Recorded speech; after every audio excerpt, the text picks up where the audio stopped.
Terpujinya miskin, kaya itu tercela, miskin itu terpuji. Imam Ghazali menyatakan ini dalam banyak kasus, benar ini seperti ini. Untuk menjelaskan ini, Imam Ghazali mengutip pernyataan pendahulunya, yaitu Imam Haris Al-Muhasibi. Itu pemerintis ilmu muamalah, cara mengelola hati. Sebelumnya ulama-ulama sufi tasawuf belum mensistematisasikan sebagaimana dilakukan Al-Haris Al-Muhasibi, sehingga dikutip pernyataan Imam Muhasibi ini. Kemarin sudah. Terus setelah dikutip, Imam Ghazali menambahkan, masih lah, apa yang kutipan dari Haris Al-Muhasibi itu apa? Ternyata pernyataan-pernyataan Nabi Isa bin Maryam. Nabi Isa yang terkenal dengan hidup asketis, sederhana, sangat zuhud, wirai, itu dikutip Haris, dikutip lagi oleh Imam Ghazali. Kata Imam Haris, kutipan Ghazalinya, bahwa ulama-ulama su dunia itu ya, itu setan berwujud manusia. Karena mereka mencintai harta dunia, mengutamakannya, mengalahkan akhirat. Ilmu agama yang dimiliki itu ditukar dengan dunia. Lah, tipe ulama seperti ini di dunia ini menjadi cacat aib bagi para ulama yang lain, ulama ul akhirah. Wah, ini merusak citra, korups asosiasi ulama. Itu. Nah, di akhirat mereka ini ulama itu orang yang sangat menyesal.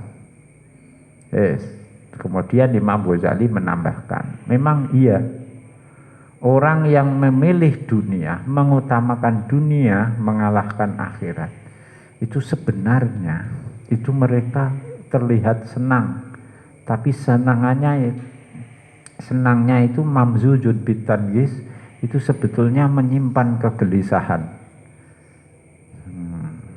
Jadi mereka ini akan celakalah itu.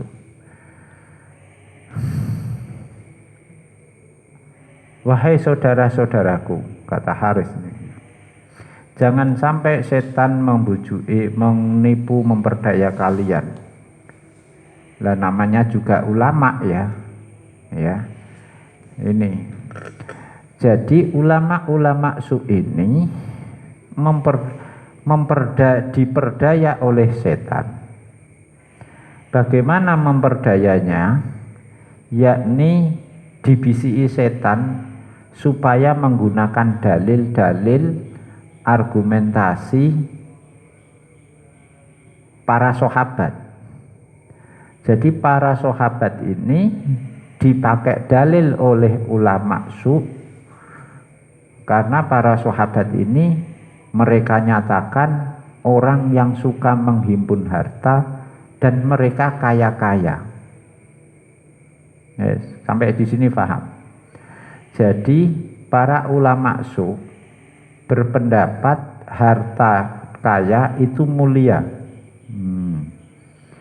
Ini dalilnya adalah para sahabat yang bekerja mencari harta kaya itu. Lah, dalil seperti ini itu dalil yang sesat. Digunakan mereka supaya dimaklumi oleh orang awam. Tuh. Dibantah oleh Ghazali ini. Oleh Imam Haris juga dikutip Ghazali. Dalilmu itu kan ada sahabat, profil sahabat namanya Abdurrahman bin Auf. Itu sering diombal-ambil untuk dijadikan simbol menjadi ikonnya muslim yang kaya. Memang Abdurrahman bin Auf itu muslim kaya. Sampai pokoknya umat Islam yang kaya, muslim yang kaya itu selalu apa obsesinya? Ya seperti Abdurrahman bin Auf. Kaya bukan main, lomo, kaya dan dermawan. Itu. Sampai terakhir viral nama Abdurrahman bin Auf karena dipakai nama yayasan.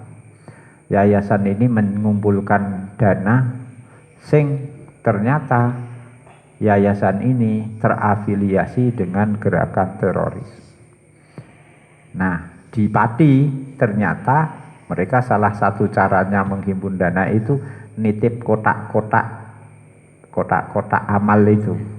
Dan di Pati diidentifikasi ada sampai hari ini masih Yayasan Abdurrahman bin Auf ini. Ini padahal sudah dinyatakan oleh BNPT sebagai bagian terafiliasi dengan terorisme.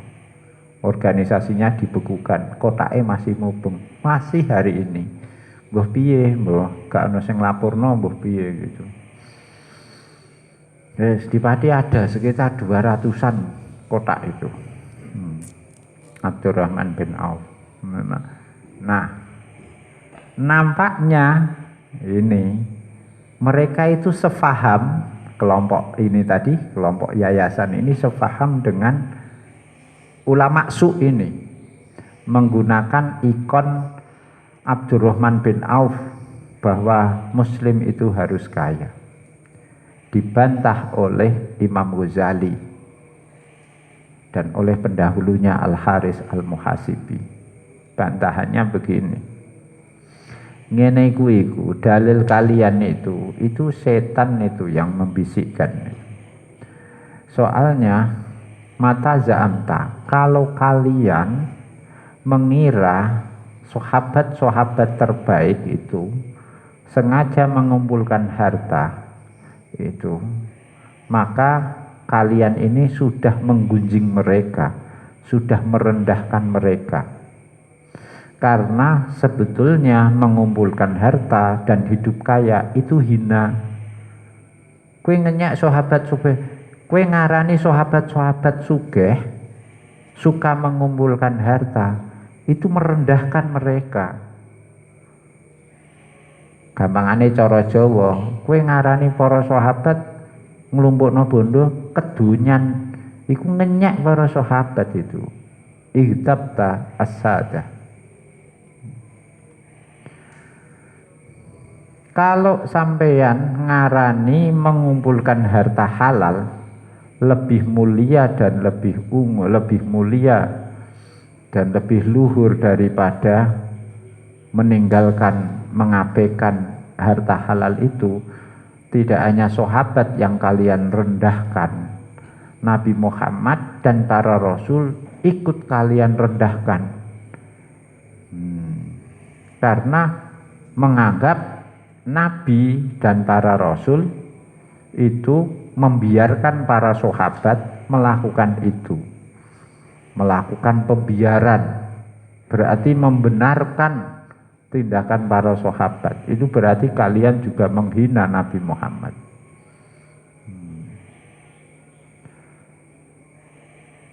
Wong Nabi Muhammad itu kalian anggap mengajarkan hidup mengumpulkan harta, itu berarti kalian itu menghina Nabi Muhammad. Sing diulangno Nabi Muhammad itu elek-elek itu.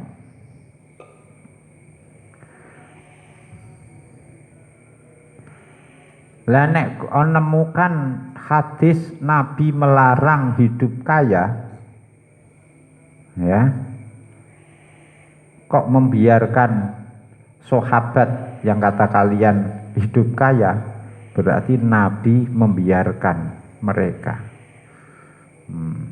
Nah, terus Nabi kan berkhianat pada tugasnya. Intinya kalian itu bohong, ya, menganggap para sahabat suka mengumpulkan harta, menganggap Nabi membiarkan mereka melakukan itu. Bahkan tidak hanya Bahkan tidak hanya Nabi Muhammad kalian hina, kalian rendahkan, Allah Subhanahu wa ta'ala juga kalian rendahkan. Karena sebetulnya Allah melarang mereka hidup mengumpulkan harta, ya, tapi membiarkan mereka, sudah melarang tapi membiarkan mereka mengumpulkan harta. Allah melarang wong begini maksudnya, di mata kalian mengumpulkan harta itu mulia. Fakta lain Allah melarang mengumpulkan harta. Berarti apa yang kalian anggap mulia dianggap hina oleh Allah. Berarti kalian tidak sepaham dengan Allah. Berarti melawan ajaran Tuhan kalian ini. Wes go pikir, hartanya Abdurrahman bin Auf yang kalian gunakan sebagai argumen bahwa kaya itu mulia, itu malah sebetulnya Abdurrahman sendiri kelak besok di hari kiamat itu tidak menginginkan itu. Kalau boleh dia milih, malah dia itu ingin hartanya itu hanya makanan pokok saja, tidak melimpah sebagaimana kenyataannya. Nah kok iso kondo ngono Imam Ghazali? Ini loh, Imam Ghazali kemudian nanti satu persatu kehidupan Abdurrahman bin Auf dibeberkan. Ini ki Imam Ghazali kemenangan, rohan. Maksudnya piye? Sederhananya begini. Orang-orang itu, ulama itu menggunakan dalil bahwa Abdurrahman bin Auf itu kaya, dermawan. Nah, ini sosok muslim ideal, ini orang mulia. Dibantah orang Imam Ghazali. Ora iso. Abdurrahman bin Auf itu kalau boleh milih, dia itu tidak ingin kaya. Pengen bukti, iki rungokno. Oh no. Kalau cara kono iya bae tak rungokno. Lah terus plonga-plongo lho. Imam Ghazali kok roh kehidupan Abdurrahman bin Auf. Lebih detail dari mereka. Jadi Imam Ghazali ini membantah Abdurrahman bin Auf yang dijadikan dalil oleh mereka, dibantah dengan Abdurrahman bin Auf yang tidak mereka ketahui. Ngono. Jadi cara ngono ngene. Menurut mereka ini orang ganteng. Tapi Imam Ghazali orang ganteng, elek iki. Pengen bukti nek elek, nyoh iki. Oh, satu ndek iku ngene-ngene. Elek ah? Loro ngene-ngene. Elek ah? Iya. Mulakno aja anggere ngarani ganteng ae. Gitu. Walaqad balaghani